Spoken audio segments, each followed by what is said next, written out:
Humanity's Major Transition from the Age of Pisces to Aquarius by Arjun Walia. Astrology is an ancient art and science dating back thousands of years. It appears in many cultures, but as with most ancient wisdom, much of it has been concealed and forbidden from the public viewing. Secret societies, both those whose hearts are grounded in the goodwill of all of humanity, and those driven by greed, personal gain, have also used this type of ancient knowledge. From Atlantis to ancient Sumer, Vedic astrology to ancient Greece, Rome and Egypt. Many great minds throughout the ages have practiced astrology, and for good reason. Despite its many skeptics, astrology has much to offer. It's also important to mention here that many of our founding fathers of modern science, especially in the fields of mathematics and physics and quantum physics, were all spiritual mystics. Today science begins to study non-physical phenomena. It will make more progress in one decade than in all the previous centuries of its existence. Nikola Tesla. A New Age astrology speaking, for man began at the dawn of Christianity. Prior to this, we had the secret societies, concepts like the Philosopher's Stone and other magical concepts, including the use of magic and sorcery. With the advent of Christianity, the concept of God took their place, yet more recently, concepts that were used and practiced prior to the beginning of modern-day religion have been emerging once more, which is interesting because we are at the end of an age and transitioning into a new one.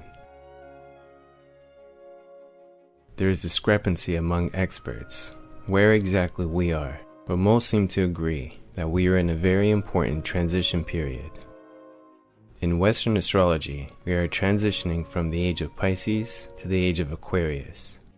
In ancient Vedic astrology, we are at the beginning of the end of a 300 cycle, currently living in the transition period at the end of the Kali Yuga age.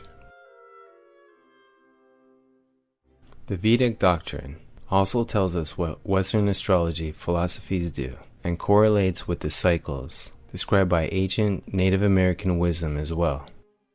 They tell us we are living in the age of darkness, also described in the Mahabharata, a time where mental capabilities reach their lowest point and moral virtue is stripped from the earth.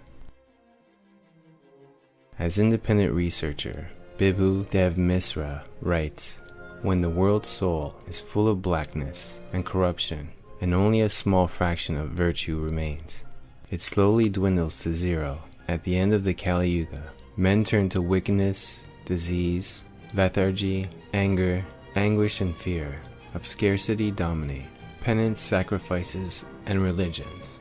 These descriptions accurately reflect our society's progression.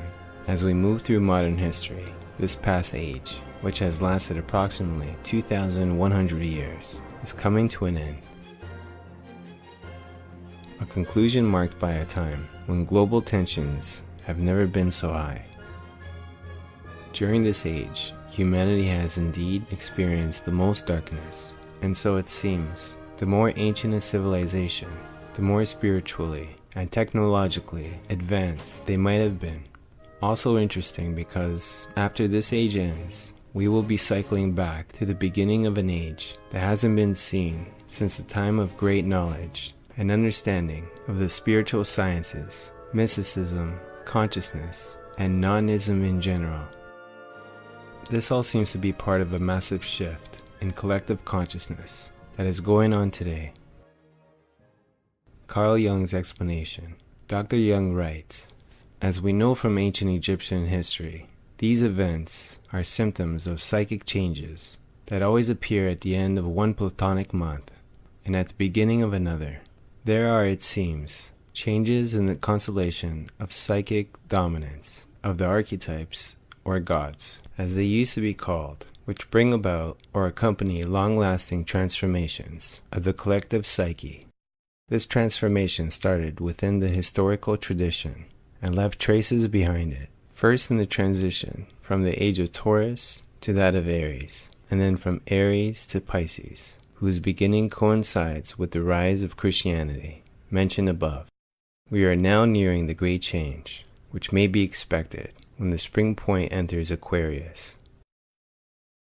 The quote above is taken from his book, Flying Saucers, a modern myth of things seen in the sky. Carl Jung, contrary to popular belief, was a heavy researcher into the topic of UFOs. During the time he published his book, he also accused the Air Force for covering up information about the subject. Holly explains Jung's quote above. Jung is telling us that the Platonic year is a problem in timing, and that we call the precessional motion of the equinoxes results in the vernal equinox changing about every 2,100 years, and that these changes correspond to the months of the Great Platonic Year, which consists of something over 25,000 years. He is telling us, therefore, that these changes arise in nature, in cosmos, in space, are due to certain gradual transformations of archetypes, and that these archetypes mean that in nature this clock is active, and that this clock is continuously moving, passing from one cyclic division to another. He could undoubtedly gather a powerful body of information to prove that of each of these vital periods, these periods in which the general dominant of the world changes, there has been a mark, an important social, psychological change in the life of individuals. Hall then goes on to say, the life of the individual is in relationship to the life of the collective, that this phenomenon of the flying saucers should arise as the vernal equinox moves towards the Aquarian point, and that this consequently implies, as it did to the Egyptians, Greeks, and Romans, and also to many Asiatic peoples, a major motion of world consciousness, world pressure, and that this motion is from a water sign to an air sign, and that therefore the atmospheric mystery, the mystery of air, and that which is concealed within air, must become increasingly psychologically dominant for a period of more than 2,000 years to come. Human consciousness in space. Scientific literature is clear on the fact that several physiological rhythms and global collective behaviors are not only synchronized with solar and geomagnetic activity, but also that disruptions in these fields can create adverse effects on human health and behavior. The point is, at a biological level, we know that all life on Earth is linked in some way with solar, lunar, and possibly other cycles as well. There is also a great deal of evidence that human consciousness, which plays such a big role in quantum physics and other areas of non-material science, is directly connected to astrology in very peculiar ways. It was not possible to formulate the laws of quantum mechanics in a fully consistent way without reference to consciousness. Quote by Max Planck. This article is from collectiveevolution.com.